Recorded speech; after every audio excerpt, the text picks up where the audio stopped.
اعوذ باللہ من الشیطان الرجیم بسم اللہ الرحمن الرحیم۔ انتہائی عزیز طلباء، آج ہمارے سبق مناقب عمر بن عبدالعزیز رضی اللہ تعالی عنہ کا دوسرا حصہ ہے۔ عزیز طلباء، ہماری نصابی کتاب میں سے سالانہ امتحان میں 5 سوالات آئیں گے۔ پہلا اہم سوال حوالہ متن اور سیاق و سباق کے حوالے سے پیراگراف کی تشریح ہے۔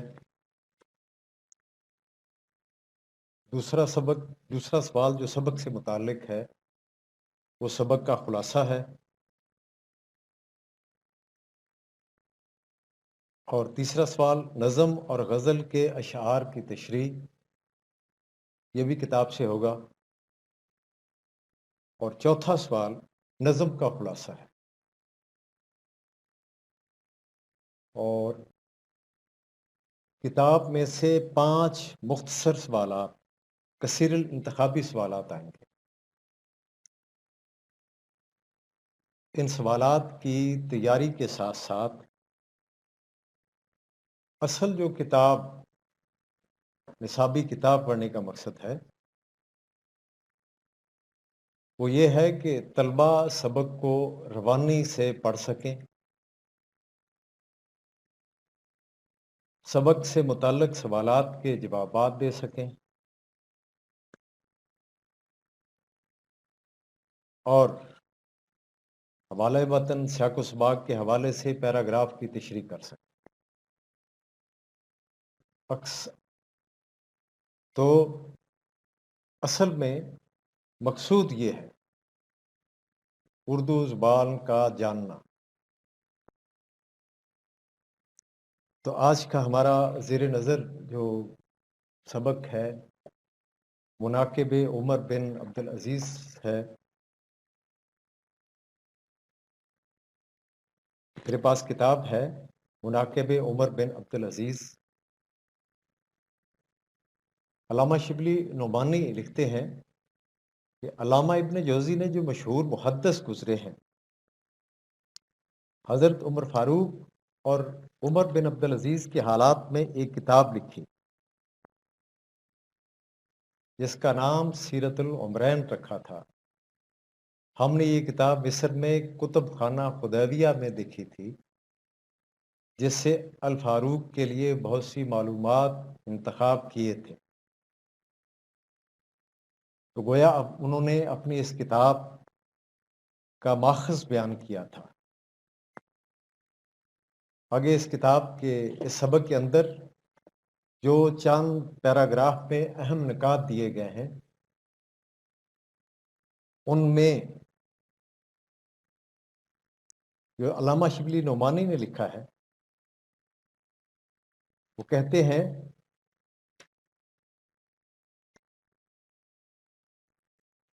کہ حضرت عمر بن عبدالعزیز عدل و انصاف کے پیکر تھے۔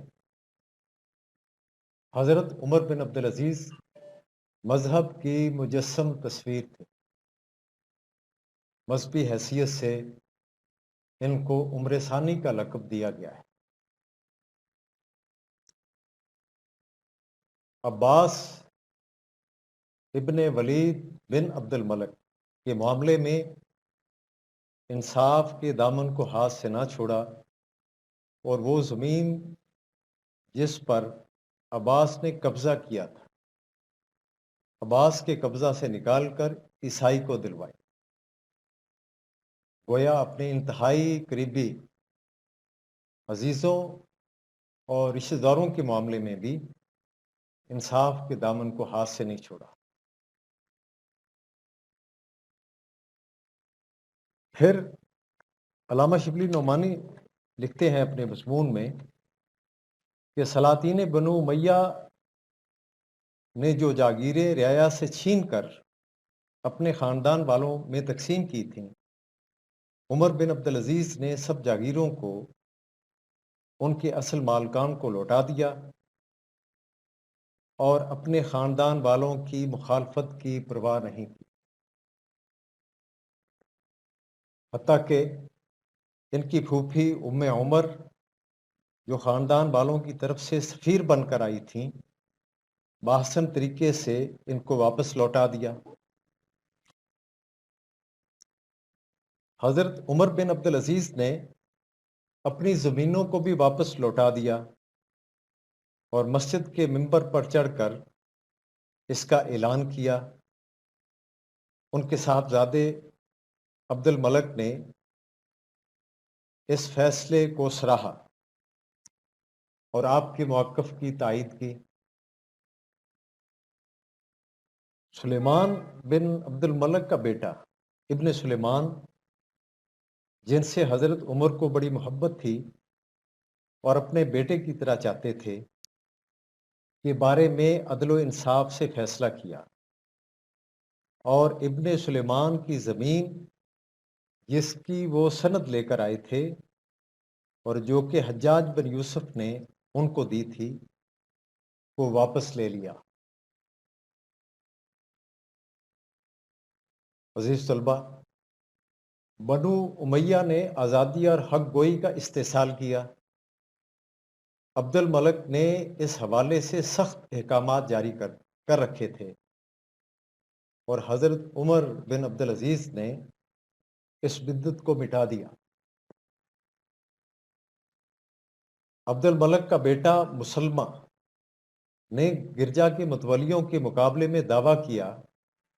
آپ نے عدالت میں قطع نظر حسب نسب دونوں فریقین سے برابری کا سلوک کیا اور مقدمے کا فیصلہ مسلمہ کے خلاف اور گرجا کے متولیوں کے حق میں کیا۔ عزیز طلبہ، حضرت عمر بن عبدالعزیز رضی اللہ تعالیٰ عنہ کا غیر مسلموں کے ساتھ برتاؤ اعلیٰ درجے کا تھا۔ خندہ پیشانی سے پیش آتے، بلکہ کھانا بھی کھا لیا کرتے تھے اور اس کی قیمت ان کو ادا کر دیتے۔ بوقت انتقال ایک عیسائی سے اپنی قبر کے لیے جگہ خریدی اور اصرار کر کے اس کی قیمت ادا کی۔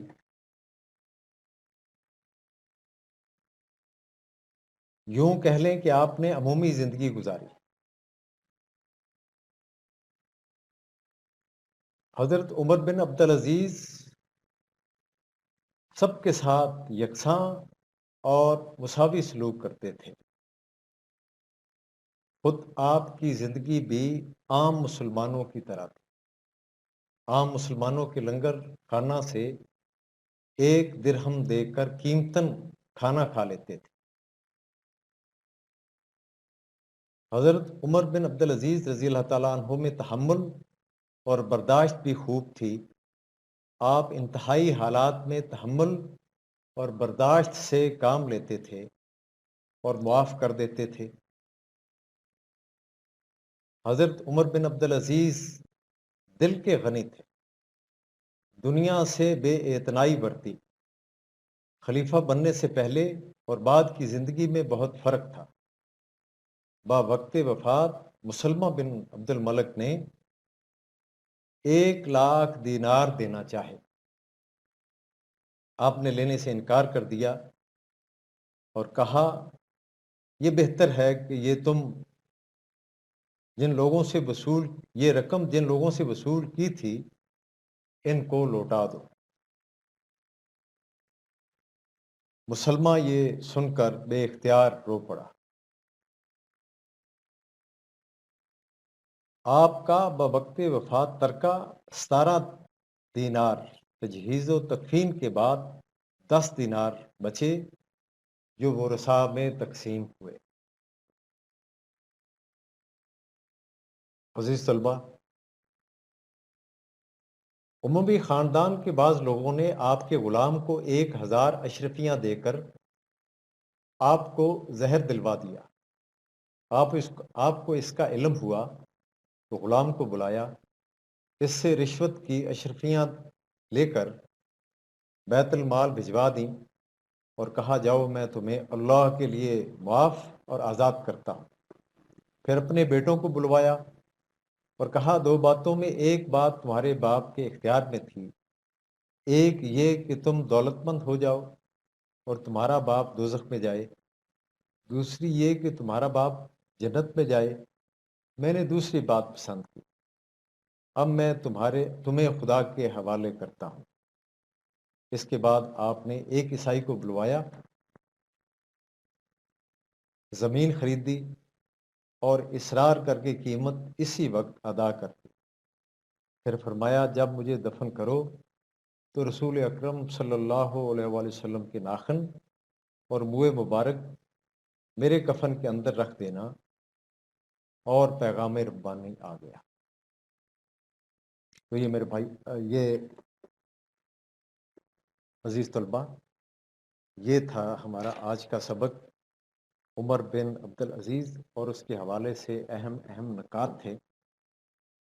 امید ہے کہ آپ اس کو روانی سے ایک دفعہ پڑھیں گے، اور یہ جو میں نے پیراگراف 22 جو اہم نکات یہ ہیں، ان کو آپ ذہن میں رکھیں گے، اور انشاءاللہ اسی سلسلے کی اگلی کڑی جو ہے وہ حوالہ متن اور سیاق و سباق کے حوالے سے پیراگراف کی تشریح، تاکہ شروع سے ہی آپ اس کو جان جائیں۔